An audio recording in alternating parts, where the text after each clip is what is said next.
in your view. Okay. Oh, I see. Okay.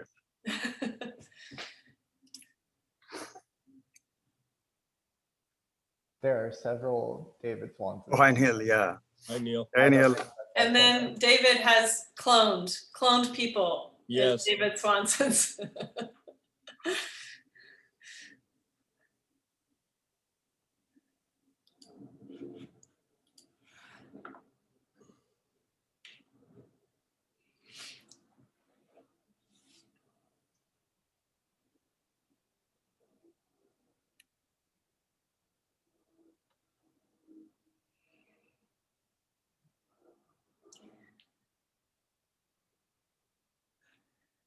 So welcome, everyone. I just wanted to say hello. We are waiting for folks to come, wait for another minute or so for folks to join us.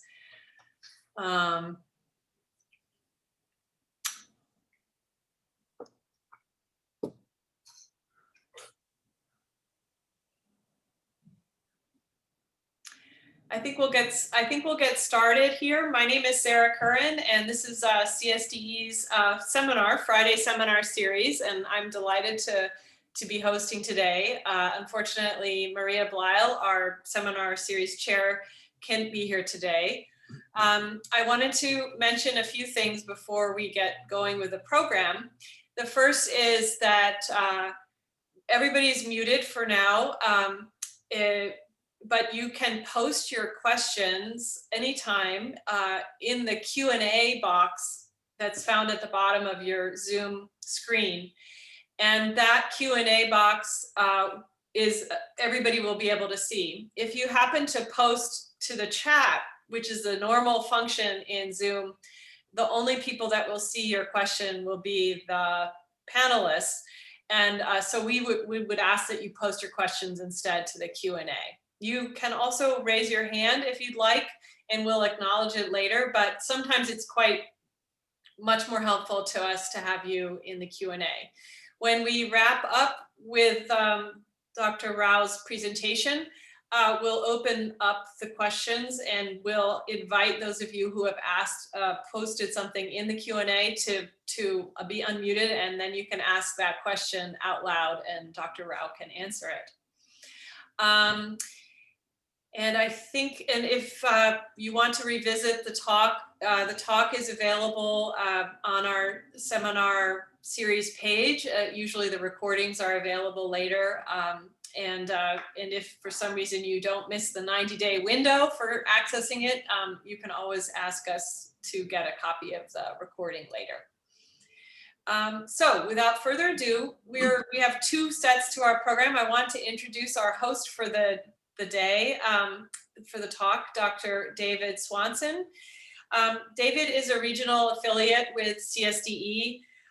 He is also emeritus professor at the University of California, Riverside, and a very distinguished demographer himself. He served on the US Census Bureau Scientific Advisory Committee for many years, chaired the committee, in fact, and he has he's been the editor of Population Research and Policy Review, and he has been sort of led the program committee for the Conference on Population and Public Policy, and an active member of the Applied Demography Group that is now currently hosted by the Population Association of America.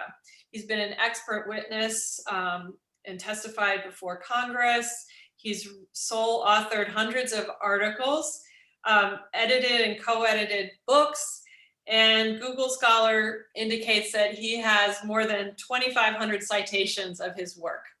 So he's wonderful for us, a wonderful member of our community. And this past year and a half or year, he's been very active in demonstrating the demographic components of COVID impacts across the country, in particular in our own state. And we're just delighted that he will be introducing Dr. Rao for us. Thank you, David. Thank you, Sarah. That was a kind introduction. I greatly appreciate it. Dr. Rao is a professor and director of the Laboratory for Theory and Mathematical Modeling at the Medical College of Georgia, which is in Augusta, Georgia. Until 2012, he had a permanent faculty position at the Indian Statistical Institute in Calcutta. He also taught and/or performed research at several other premier institutions around the world, including the Indian Statistical Institute, the University of Oxford, the Indian Institute of Science, and the University of Guelph in Canada.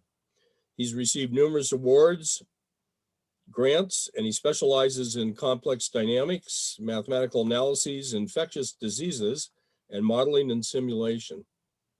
You may know of him through his work with Dr. James Carey on stationary populations, notably generalizations of Carey's equality theorem. And that's important work that's taken place over the last 10, 15 years. But he also has extensive publication record that goes well beyond formal demography to include work on modeling the COVID-19 pandemic, as you may have heard earlier. I first met Arni Rao through a book project he contacted me on that involved biodemography as a chapter in a book, the 29th, I believe, 39th handbook of statistics that he co-edited with a very notable statistician, demographer, C.R. Rao. So it was a pleasure to meet him through that. And since then, I've had the pleasure of working with him on some COVID-related projects. However, as the title of the talk indicates today, his heart really is in formal demography. And so it's a pleasure to see him return to those roots. And with that, I'll introduce you and ask you to speak. Thank you. Thanks a lot, Dr. Swanson. It is really my honor to get introduced by you. And I want to thank Dr. Sarah Karan, for inviting this talk, for inviting for this seminar, and her colleagues, Dr. Bilal and Ms. Veda, for communicating useful information. So when it comes to the formal demography, I was really lucky, that I've been working with this particular area, given the mathematical analysis background and mathematical modeling. I find demography is very close to the real world. And in 2013, 14, when the Keyfage, centenary, Nathan Keyfage centenary workshop held at Ohio Mathematical Bioscience Institute. Prior to that, I was questioning the Lyapunov methods, how the Lyapunov stability methods are, not very, may not be working well with the demographic models. So I was questioning that, and I went to present at the Keyfage symposium, in the workshop, where only a select group of former demographers came. And then that's where, the turning point occurred. When I went to present the stability results, whatever I've been working that, and then that just coming up at the American Math Society's notices. At the same time, I met Dr. James Carey, and then he was giving a talk, and I didn't know about his work at all before. And during the talk, he was mentioning some of these patterns of the stationary populations are not being proved. And to my surprise, by end of his talk, I have a proof of that particular statement. So that's how, then after that, in that workshop, I had the opportunity to talk to, my, long-term, I have been watching the work of Dr. Ronald Lee and Dr. Tuljapurkar, their work. So I met many other former demographers in that workshop. And then since then, me and Dr. Carey have been collaborating. We had a great run of formal demography collaborations. And then in that sense, the last 1 year, I have been giving several talks on COVID. So when David mentioned about this particular seminar series, I was so excited. In that sense, I'm so thankful to them once again. And I would like to start my talk on the partition theorem. So this partition theorem, this is a new aspect that I have been working for the last 2 years. And I've been questioning the importance of NRR for its timeliness, how time sensitive NRR is, and how much we can use NRR for practical purposes. Can we really use them for practical purpose at all? So these type of questions last 2 years I have been questioning. And today's my talk is about that. So let me start my slides.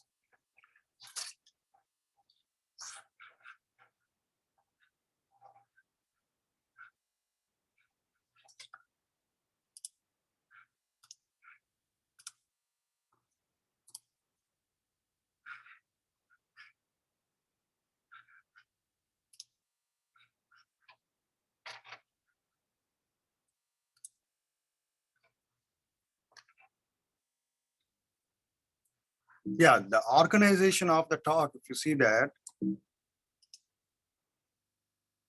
So I will start with the definition of NRR and then discuss the NRR and its the formal definition of NRR, and then I'll question the how sensitivity is for the time, how sensitivity is for the moment we compute it, and then I will discuss the new measures that I recently proposed, which can be also used as a which can be used for replacement fertility.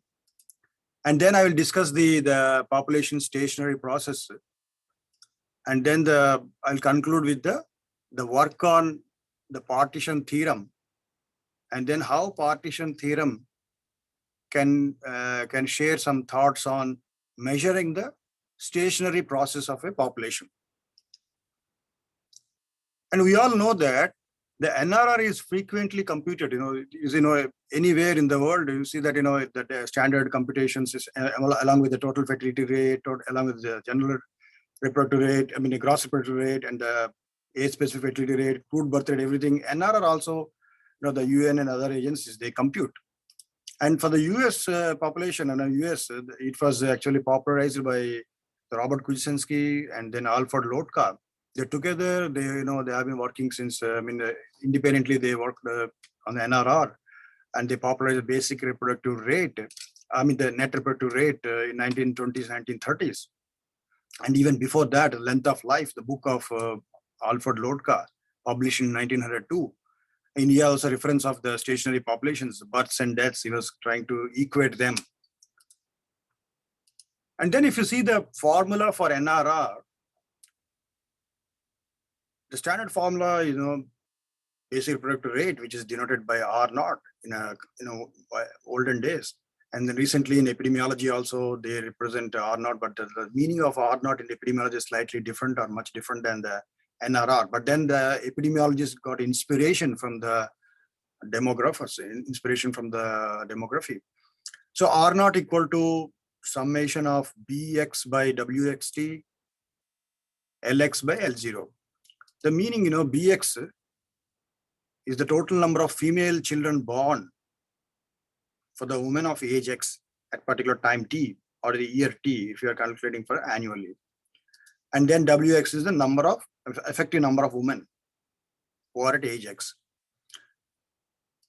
And then LX is a capital LX, is a life table population. We all know the notation.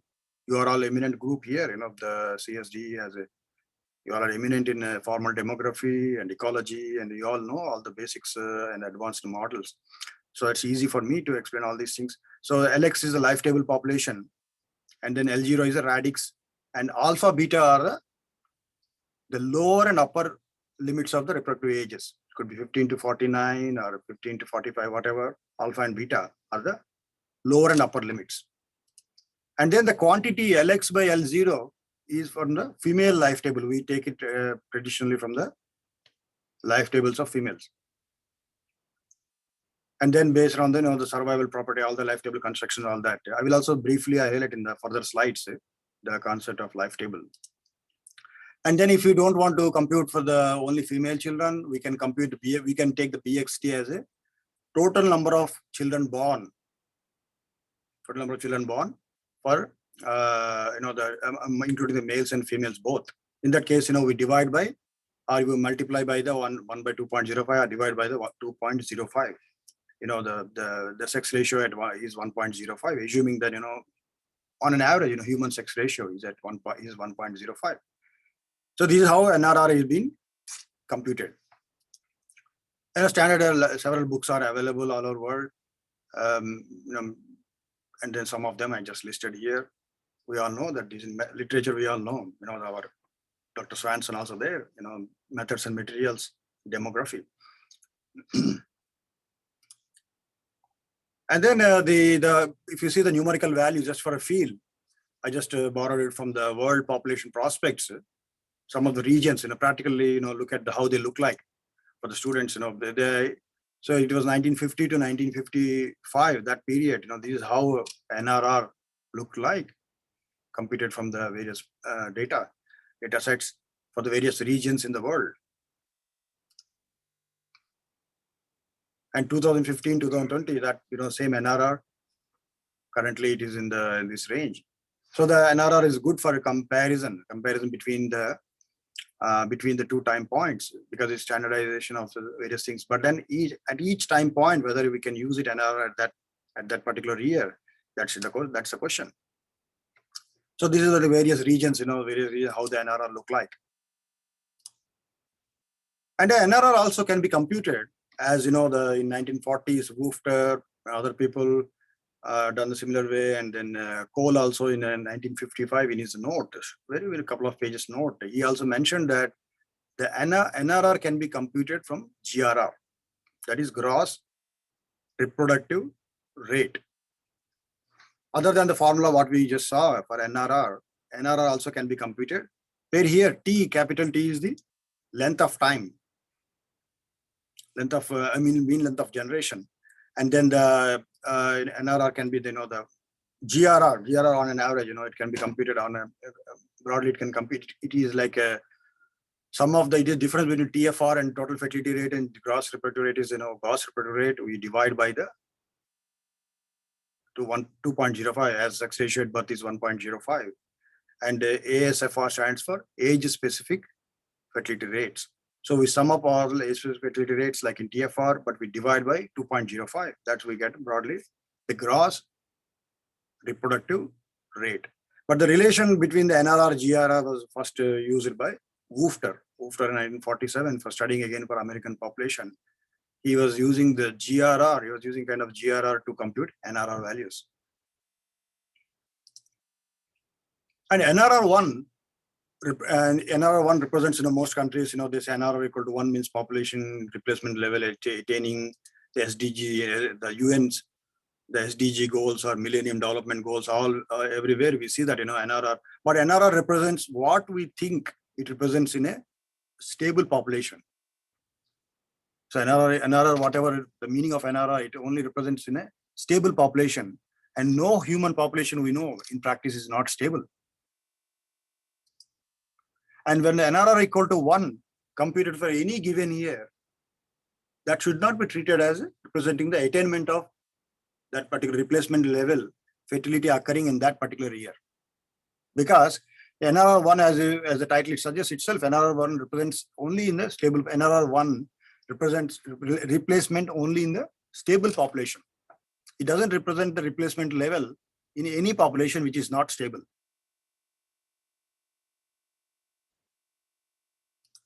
We'll see in the next couple of slides. We also have a new measure being proposed. We'll see why this is true. When our NRR computed in a human population which is not stable, why that is not time sensitive. So in a population that is not stable, R0 provides only futuristic replacement value, because as we just saw, it's not stable in a stable population, and then the life tables are when computed, all that we see that. So it is not sensitive because the populations are not stable. The future values are used into the computation of NRR. Hence, the replacement level, replacement fertility is not happening for the year in which that is computed. In which that is the ratio, in another formula, the number of births by effective number of women, that whatever the data, raw data collected in particular year, in that particular year, the replacement is not happening in that year. So in the next slide, I'll explain step by step all the logic behind why NRR cannot be treated as a time sensitive. We already discussed that BXT, WXT, we compute from retrospective data. BXT, that means the number of births, number of female births, or if you can divide by 2.05 total number of births, and the women, we compute from retrospective data for a particular year. So if we are computing for 2020, then we get the 2020s, retrospectively, we look at the number of female births for that year and the effective number of women in each age, and then we compute the ratio to get the age specific fertility rates. And the quantity for, again, we compute this life table for 2020, and then LX by L0 is computed from life table for that particular year. We compute life table from the age specific death rates or mortality rates, and mortality rates, the MX value to the QX value we convert, and then we construct a life table for 2020, and then the life table computed value we use in the NRR formula. Whereas BX by WX, BX and WX are the actual data observed or happened in that particular year. And then life table, the mortality, the age-specific mortality, again, raw data, that 2020 raw data of mortality, age-specific mortality is used to compute a synthetic survival curve, that represents the mortality pattern for that year, which we call life table. So in that sense, the quantity Lx by L0, when we multiply in the NRR formula, that Lx by L0 is a futuristic value, because any newborn girl in a particular 2020 in the year would have some probability in 2035 or above, after 15 years or above, to attain some age, that provided that child survives for next 15 years. So there is some chance of, some probability. Technically, it's a futuristic value. When we are multiplying the futuristic possible value, that means if they follow the mothers, all the mothers of 2020 follow the same mothers of higher ages, if they follow same pattern of their mortality and fertility, and then that is being used in 2020 only with some range. So then the probability Px can never precisely be this Px value, that is the future a girl which is born in, with the girl which is born in 2020, cohort of girls born in 2020, she will survive for 2035 and above. That is, it is precisely the Px value in a strict sense can't be computed in 2020 itself, because that such data is not available for 2020. And the future value described, there is an uncertainty. There is an uncertainty component in the life table. By the way, life table is a mathematical model. It is not a statistical model. It's a mathematical model. Everything is deterministic. That means the certain patterns are being fixed. Once you compute from the age-specific mortality rates and you convert the age-specific mortality rates into the QX probability of deaths, the probability of deaths to the number of deaths, and then we compute from the number of deaths to the LX, small LX values. And then that LX values, when you compare, so that's a deterministic, it's a it is the preset. The life table is a preset. Once you agree with all the age-specific mortality rates, it's a preset value. That means it's a deterministic. Whereas the future is, because there is a futuristic value, the value of Px, which we cannot compute in 2020 or for any particular year, we are adding a lot of uncertainty to in the computation of NRR. That's what, that in the recent, they just released last month sometime. You can see all the arguments in my opinion piece I wrote for the PAA affairs, just released in the month of January. And then to overcome the uncertainty, the Px value and alpha beta, and then even though you compute suppose a Px means probability that a girl survives, which we easily took from the life table, and you suppose you compute that Px value based on the future data, and then you plug into the NRR formula. That means the ideology of NRR traditionally been promoted, that would not satisfy there, because that ideally we learned that you multiply the age-specific fertility rates by the life table survival probabilities.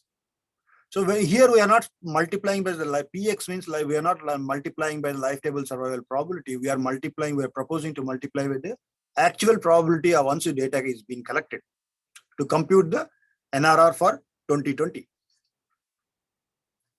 So the ideology of NRR computation, whatever the ideology of originally being, the Lotka, Kuczynski, other, the traditional computation of NRR, that gets violated there by not using life tables.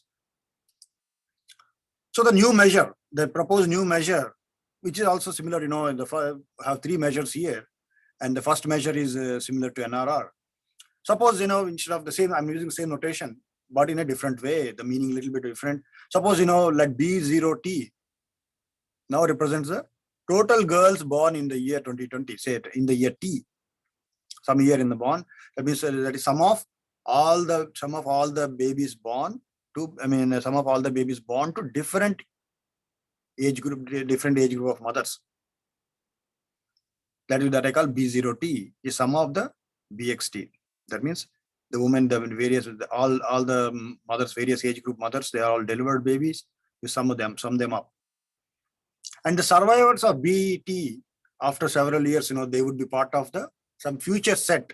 As I mentioned, 2020 if they're born, 2035, say alpha, if you take alpha is 15, need not be, alpha could be 13 or alpha could be 14 or alpha could be 16, whatever alpha. Then this, the future set, this beta, let us call future set, they survive for 15 years here, they survive for 16 years, they survive 17 years, 18 years, they survive for 55 more years, 60 more years. So if you say if it is for 45 years, so they are born 2020. So, and then this is where they are 45. So that means next 45 years. Yeah, for next 45 years, so you collect the data for the future set there. So the B0T, the currently born in 2020, they would be part of the set which are only available, the data available only in the future. So then the meaning of FJT plus this meaning of this one is FJT plus J, the size of the female population is just size. So where the superscript represents the time, superscript is the time. So they're born in the T plus alpha is 15. So T plus 15. So 2020 plus 15 is 2035. So 2035, the number of female, they become female, born girl babies, I call now female. So female in the year 2035 at the age of 15. That's the meaning of that. Female born in 2020 who will be female in the, if she survives, then the group survives, that will be female in the year 2035, alpha for 15. That's how we need to read. Similarly, a female born in the year 2020 who is in the age 16, who is in 2036, who is of age 16. This is the time, T plus alpha plus 1, who is of age 16. This is how the meaning, this is the future set. And then the probability of actual, then using this set, F alpha beta, we can compute the survival probability of the girl born in the year T. That is this one, FJ T plus J by B0T. This is the actual date. There is no uncertainty here. The uncertainty of using the life table is being overcome here, but then there are some limitations that I will also discuss. But then this is being overcome. Now you see that the new measure, when you replace this by the life table survival LXT by L0 in the life table, Q0, the new measure I call Q0 is BX by WX, that's for 2020 at some year T, and then now FX T plus X, so X years in the future. The female, the girl child who born in 2020, provided she survives in the future, at least for alpha years, alpha to beta. So that means that in that range, in that age group, the set of alpha beta you see on the slide. So that is the idea. So you use that multiply instead of life table. So that same thing, whatever computed, that is being replaced in the NRR formula.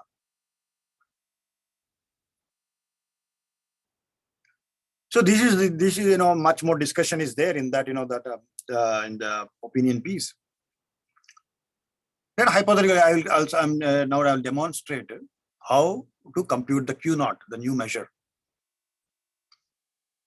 So let us take a hypothetical population with some age groups. We have suppose in that population only this particular age group are there, and then BXT are the number of children, number of female children born.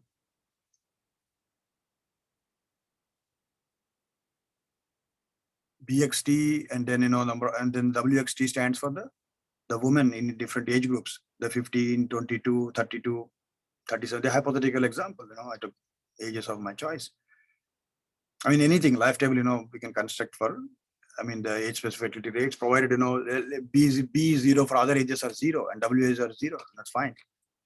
And then fxt plus is the future. The survival, the bxt, the number of females who survived, after, in the future, the number of, from the female who are there, they are in the future time, the children born and they survive, that. See, 27 total number of children born. So 27 born babies in 2020 in some year T. By age 15, they have only 25. So 2 deaths occurred already. And then 23, 22, 19, 18. So the future, the 27, the babies were born in the year T. They became, by the time T plus beta, or for next 45 years, there will be only 18 women. 18 are only surviving. And then we compute Bx by Wxt. That, same way, the age plus fertility rates. And then the ratio, what in the formula in the previous slide, fxt plus x by b0t. Sorry. Yeah. And then we multiply the fxt plus x, and then 5, this column, 5 and 6, this you multiply in the same formula there and sum it up. You get Q0, that is 2.9. So replacement fertility is 2.9. This is for raw data. This is for any country, any situation, we can compute this. This kind of this thing. So this is independent of this method, independent of any. And then by the time we get 2.9, there is no uncertainty involved here. But everything is futuristic. You have to wait for the data. Other than that, to those 2 measures, I have 2 more new measures also, replacement fertility, that I proposed. And other than, instead of the future, waiting for the future data, future, we only need the births. We only use the births data. For example, the new measure we use in the formula BX summation of only women. You see here, we are using only those women. Here the women and the number of babies delivered by those women who are survived. Girl babies born, the total number of girl babies born for surviving women. So we wait till the woman completes her fertility. And the total number of girl babies born to that woman over the period. So we futuristically compute. I will also show in the next slide. So how to compute? We compute there until all the babies are. Babies are born. For those mothers who completed their childbearing. Let us see the computation of Q0. So we took the same age group 15, 22, 32, 37, 45. And suppose say these are the number of women in the various age group in 2020 or from some year T, any T could be anything arbitrary. And now let us pick 11. That means there are 11 number of women are there who are of age 15. So these 11 women, suppose say they deliver over the time period until they reach beta, until they reach 11 women who are of age 15 in the year 2020, say year T. They, over the time period, these women, by the time they reach age beta, end of their childbearing period, suppose say that is how their fertility, that's how the number of children born, for each so the 16, there are no children born, group as a group, So then by age, these are the left side column, this is the age, this is the age column, these are the number of children born. So 17 women, 2, and then so on. Suppose hypothetically, and then total number of children, babies born for these women, 11 women were 10. 10 babies were born until their end of the childbearing period. Let us take another age group, say 9. So for 9 again, say total number of births, by the time 22, that means currently in a year T, the year 2020, there are 9 women who are of age 22. These are all for year T. These are all these women are number of women in the year T, say in the 2020, a number of women, which is different age group. So you pick the number, age 15 women, group of women who are of age 15, and you compute this table. Again, you pick up the age 22, 9 women, they are of women of age 22, and you compute this table again. And then you again, that means total number of births for these women, 9 women, end of their childbearing period, they all collectively produced 11 babies. Previously, 11 women collectively produced 10 babies. In similar way, 7, 6, 5 also can be computed. Suppose they look like that. So 7 women produced 8 babies collectively, 6 women produced collectively 6 babies, 5 women collectively produced who are of age 45. 5 women who are of age 45, they produced 5 babies. Similarly, we can compute this for all the age, all the women of, women of all the age group in 2020, in the year, whatever the year. And then again, from the formula, we can compute Q0. It's 40 by 40 women, 11, 20, 21, 29, 35, 40. 40 women born out of 38 women. 40 kids were born, children born out of 38 women. 38 are here. 20, 27, 33, 38. 38 women. So Q0, this second measure, it's not a prime, I use it, but it's not nothing, the first derivative, it's not a derivative. Just I use a symbol, Q0. So this is a different than the previous formula, previous measure. Let us see third measure. Q0,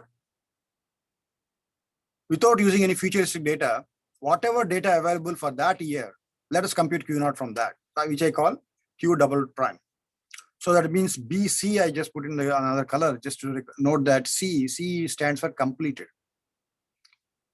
Completed. So that means the total number of BCT stands for the number of children born to the women who completed their childbearing. So in 2020, if you consider each age group, so this is the number of children who are born to the women who already completed their childbearing in the year 2020. So various women might have completed their childbearing at various ages. So you sum them over all the ages, and then you compute you divide by the total number of babies born to such women who completed their childbearing in the year 2020, and then you divide by the total number of women to get there. For example, as an example, suppose 77 women completed the same data, completed childbearing in the year 2020, and they all delivered collectively 85 girl babies. Then then the Q double prime is 1.10. That's replacement fertility that already occurred. So this Q double prime 0 do not require any future data or anything to wait for the data. Whatever the data already happened for that year, you can use the data to complete to understand the replacement fertility. Since we're speaking replacement fertility and the new measures here, the replacement fertility is very closely, is closely associated with the stationary populations. As we discussed, NRR equal to 1, that means most of the time, they say that, the population attained stationarity, blah, blah, blah, many countries, they are replacement fertility. These countries are above replacement fertility. So the stationary, we try to, associate stationarity, population stationary process along with the replacement fertility. So in general, the stationary population, the total population does not change with, within a finite or infinite time interval. And the distribution of the population also constant. That is what we call a stationary population. We all know, just for the new students. So that's how a stationary population is being called. And historically, if we see that, the great mathematician like Euler worked, Euler spent a lot of amount of time. We all know that Euler, famous name in mathematics in various branches of mathematics and number theory to analysis in various other ways. But then the Euler's Euler worked his first article on population published when he was so young. Again, when Euler was a 60-year-old, again he was working on population problems. That means whole the year, maybe he thought a lot about the population problems and the models and the epidemics. During that period, during the Euler's time, there are great epidemics occurred, and then thousands of people died. Perhaps that made him to think a lot about population problems. So Euler actually worked on stationary population models too. I will explain in a slide. Similarly, John Grant, the famous life table creator, and then Edmund Halley, astronomer, they all worked on the stationary populations and the fundamental properties of stationary populations. So I will come back to their work in a slide soon. Before that, let me quickly explain you in life table how the life table is a stationary population. We all know, although all of us know, maybe for new students, we all know the life table notation. L0 is sum of di. That means all the deaths. L0 is called radix of the life table. So the cohort, starting point, starting cohort, and then the di stand for the number of deaths at age I. At I means at age I. So L0 is nothing but the sum of all the deaths in the life table is nothing but L0. Similarly, L1, if you see L1 is sum of all the deaths beginning from age 1. L1 means a number of survivors at age 1. L2, number of survivors at age 2. L omega minus 1 means last year. If omega is a maximum age in a life table, omega minus 1, if you see omega minus 1 to omega, that's it, one more year. And L omega is 0. Where Li is the number of survivors at age I. So this is how life table, you see the life table, the whatever we start with the cohort of 10 people, 10 will die by end of last year, end of the last age. If you take 100,000, end of the last age, all 100,000 will die. That means the total life, so life table is, it doesn't change with time. You compute life table, just, it remains as the numbers remain same. Migration, other things, but that's are not influencing. But no buts there. Buts are not influencing, and no new realistic deaths also not influencing. So Li, and then that's why Lx by L0. When you divide the number of survivors at age x by L0, the radix, that is nothing but the sum of the deaths from x and above to the total number of deaths. That we can observe that from the life table. That's for a common sense. You play with the life table. You see that the Lx by L0 is nothing but the number of deaths from x and above, number of deaths from x and till last stage, to number of deaths from the beginning. So as I mentioned, the Edmund Halley.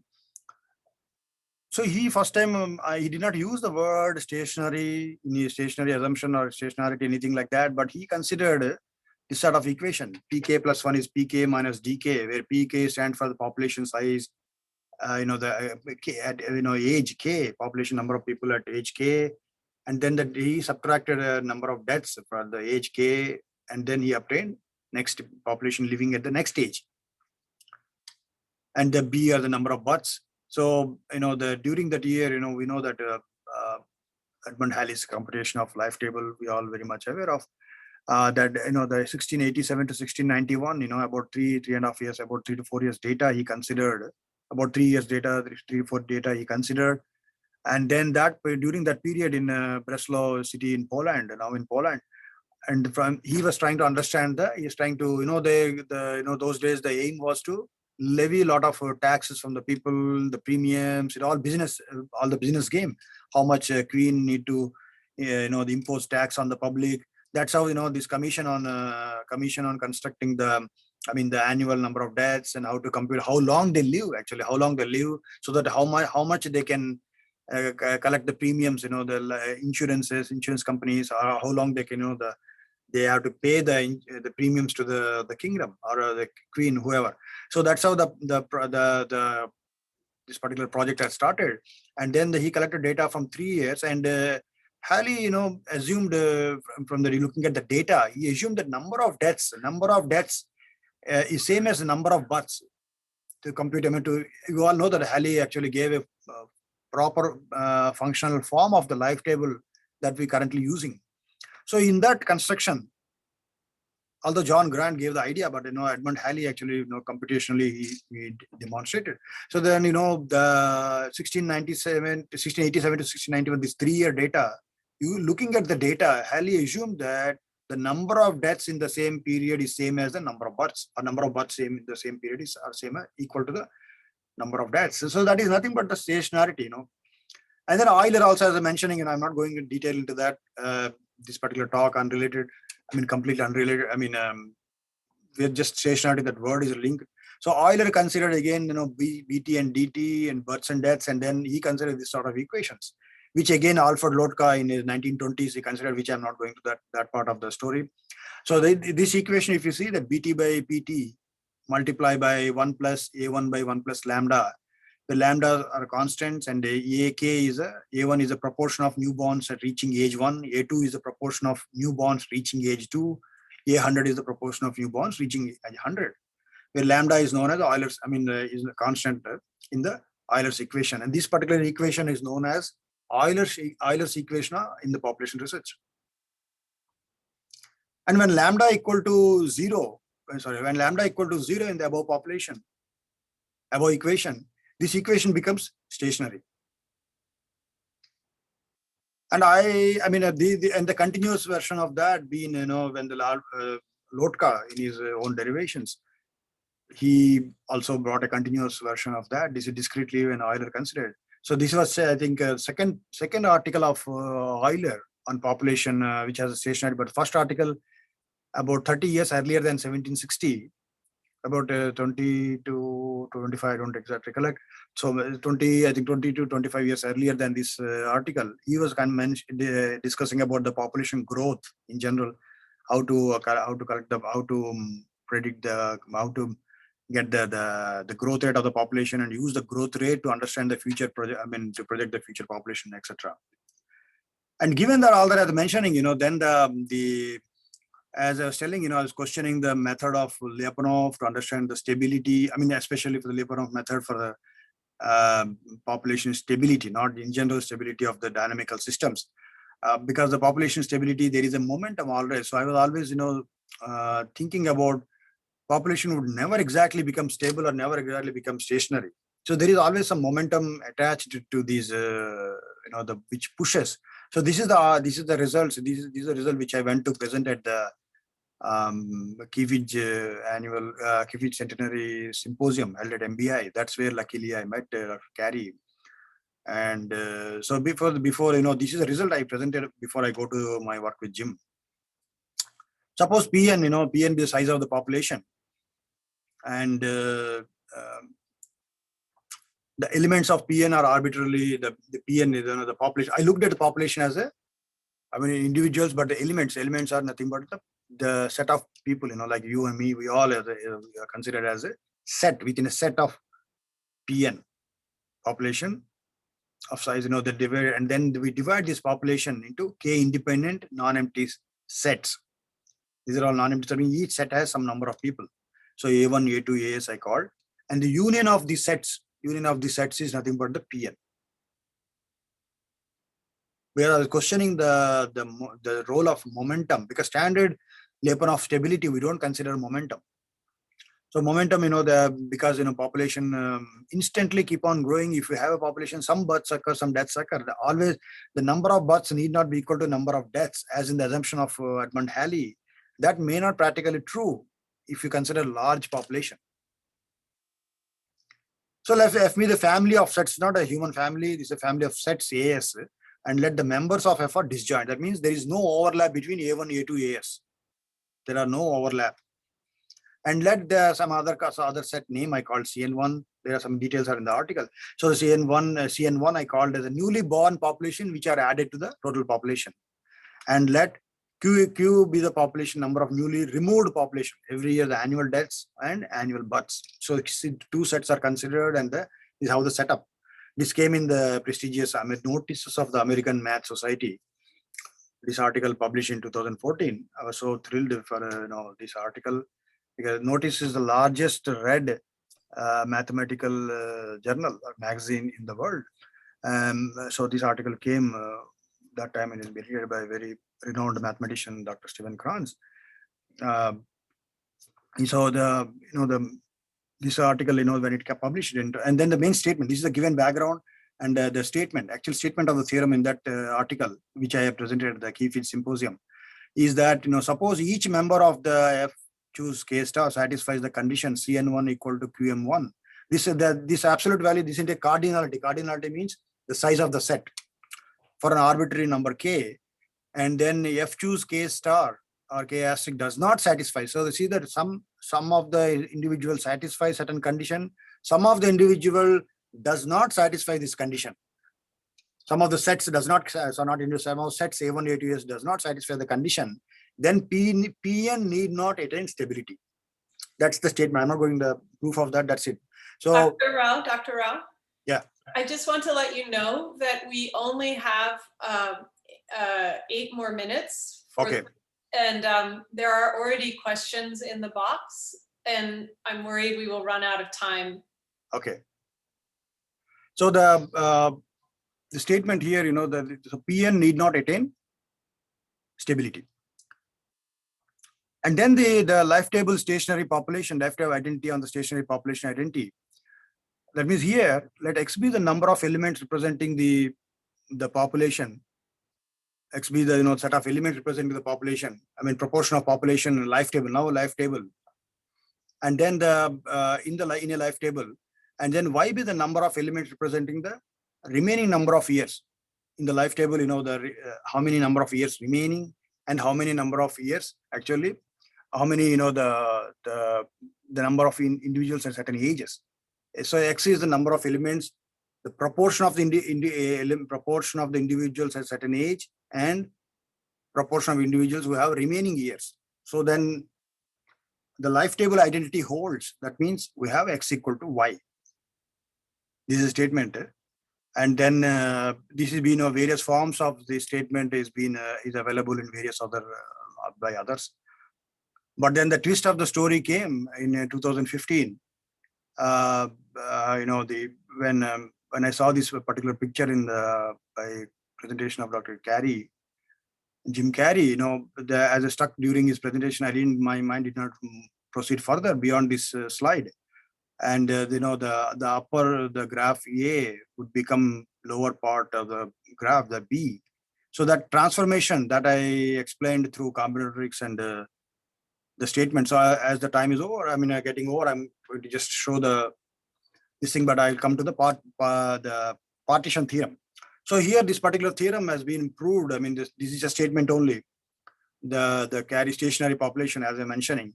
So this and the previous result, they are the foundation for the partition theorem that I'm going to explain soon. So this attracted worldwide, a lot of, the various people discussed about this particular theorem. Yeah, now the partition theorem in population, I'll conclude with that. And I just have one slide and then the rest of our figures. So main statement of the population partition theorem, if you see that, stationary population identity or the life table identity, that particular identity, what we saw X equal to Y, that partitions any randomly, you take any population randomly, large population, huge population, that particular statement, that X equal to the identity would partition total large population into stationary and non-stationary, 2 components. That's the statement. That means we divide the age into various ages, 0, A1, A2, they are the various ages, discrete ages. And then the life table identity hold means we saw that F1X, F2X, that means the fraction of individuals, the proportion of population at age X, that is F1X, proportion of population at age X is equal to the proportion of population who live X years in the future. That is F1X equal to F2X. The means fraction of individuals who are at age X is equal to fraction of individuals who will live X more years. Now here the twist came when I proposed the idea of, instead of Fx taking from the life table, the twist came in when I said, Dr. Carey, that why not take, then he said that he has never seen any theorem like that, that really encouraged me. We say that he has never seen any statement like that, the stationary population, the life table identity divides partitions the population into 2 components. And then immediately I went and had proved this statement when we consider fx from the f1x from the raw data or census data and f2x from the life table, and we keep on matching for each age. The idea is you match for each age and then see whichever age is f1x equal to f2x, you say it's a stationary component, f1x not equal to f2x, it's a non-stationary component. And the entire proof, this is under review, but one version is already available online. Students can look at. So f1x, f2x, see the twist f1x, here you see that this f1x part, this is from the census data. So this by using the so far, we saw that, all the theorems, they're all very hypothetical, but then this particular theorem came very close to the real world, real populations. So f1x equal to f2x. Pictorially, if you see that, so this is how, you'd consider a population. All theory done, now only graphs. I'll finish in a minute. If you see that this total population, this is right side life table population, and then you equate them. So life table, so the sizes of the populations are different, but then still that could be, the fractions could be, or proportions could be equal. And then stationary component, whenever these particular fractions are equal, that particular ages, this looks like a symmetry. And then for those populations which are not equal, they are broken. The symmetry is broken there. You see that, that's how I pictorially describe that. So you see the left-hand side, you see the real population, and the right-hand side life table population. So corresponding that age, the fractions would not meet. These fractions would not meet. So the remaining years to live, those ages. So those ages where the remaining ages remaining years to live matches with the proportion of individuals who are in that particular age. So that not matching. So that way, the idea is, total stationary populations in the slide, in the title slide you saw. So that divides for sure. This is not a statistical, this is not there is no random event here. There is no uncertainty.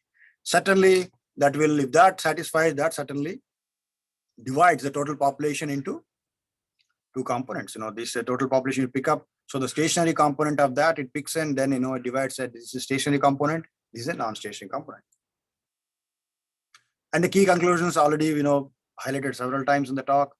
So NRR is not time sensitive. The new measures can be technically used and then computed, tested to be tested. And the partition theorem approach so partition theorem comes very close to the stationarity, very time sensitive. And then, I'm trying to use it for the, applying the partition theorem. I'm trying to project for the China, India, and the US based on the new approach. Thank you for the attention. So we have 1 minute left. I'm sorry, it was very interesting. Thank you. The link for the students is in the discussion group box. I think, Jessica, you're unmuted. You could ask your question very quickly. I think others in the group might enjoy hearing what you have to say. Well, I had put in a couple clarifying questions I don't think maybe are pertinent now, but I do have a question in regards to, as someone who works a lot in countries that do not have censal data, right? We have sampling from finite populations, and the sampling scheme has to be carefully accounted for, and